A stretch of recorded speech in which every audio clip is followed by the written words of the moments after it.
Okay, so this lesson is about washing your dishes. Washing your dishes is so important. You have to have clean dishes to cook and clean dishes to eat from. You can't eat from dirty ones. It's just going to make you sick and it's going to be disgusting.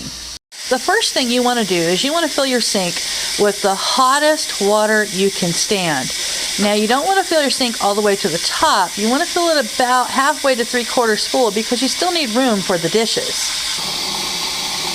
While that sink is filling, you also want to soak any pots or pans that have a lot of extra grime that needs to come off. I don't have a pot or pan here, but I have a very dirty thing that has some beet juice that has been gelled to the bottom. And that's not going to come out right away. That's going to need to soak. So I put that on to soak with some hot water and a little bit of dish soap. And I set that. Now when you're soaking things like this, you need a little sitting around time. You can also place other cruddy things in there that are smaller that need some soaking too. And it's a good place to put really, really crusty knives as long as you put them handle up.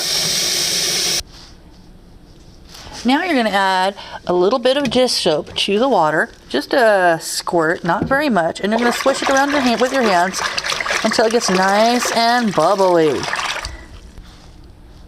So you're going to begin your washing by putting in glasses and delicate plates such as those used in desserts. As you clean, you'll move from these delicate items to the more sturdy items such as utensils, then plates and bowls and plasticware.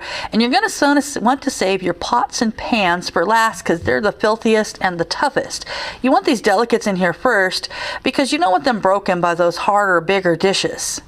You want the dirty things in last because they're going to mess up your sink and make everything filthy. Next, you're going to actually start washing these things. Now, this may be a little difficult for me because I'm trying to film this and use only one hand to wash. I'm going to get my sponge, but you can use a dishcloth or a brush or any little thing that you use to do just there's like those scrubby fish sponges. You're going to get your items and you're going to scrub them with that until you've removed all the filth and dirt from them. When cleaning an item, you need to be sure to scrub every part of it, including the handles and the little nooks and crannies that are all over the entire dish. We don't want bacteria lurking somewhere.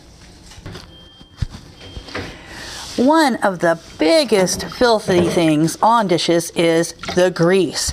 There's so much grease and oil and a lot of things that we cook that it may look clean, but it may not be clean until you've gotten all the grease off of it. You can tell you've gotten the grease off it because when you run your finger over it, it makes a squeaking sound. Let's hear if I can record that. Nice and clean. That one's ready to get rinsed. Now you're going to want to replace this water, drain it out, and put a new batch in anytime the water becomes too filthy with gunk or it gets too cool to properly wash the dishes. Dishes should be washed in very hot water. Now when you finish washing each dish, you're going to want to rinse it off. I'm going to show you the rinsing off with tap water method.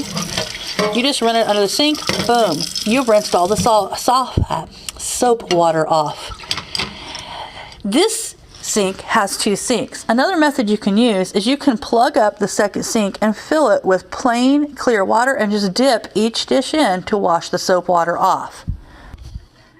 Now after each dish is washed and dried, check it. Make sure there weren't any spots you missed because sometimes you just don't get a spot because you didn't see it in that dirty dishwater.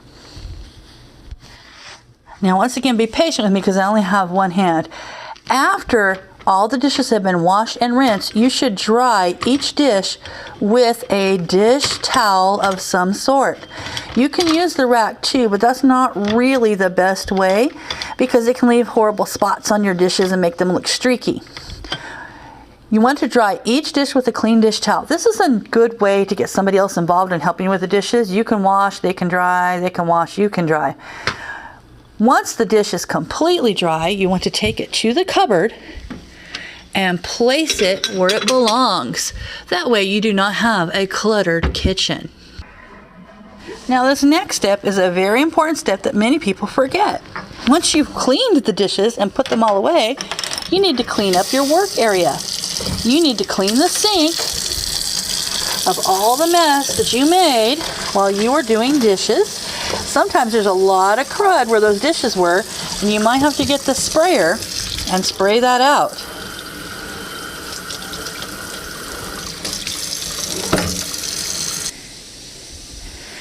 You also want to clean all the counters where you had the dishes at and the stovetop that you were cooking on before you made those dishes dirty.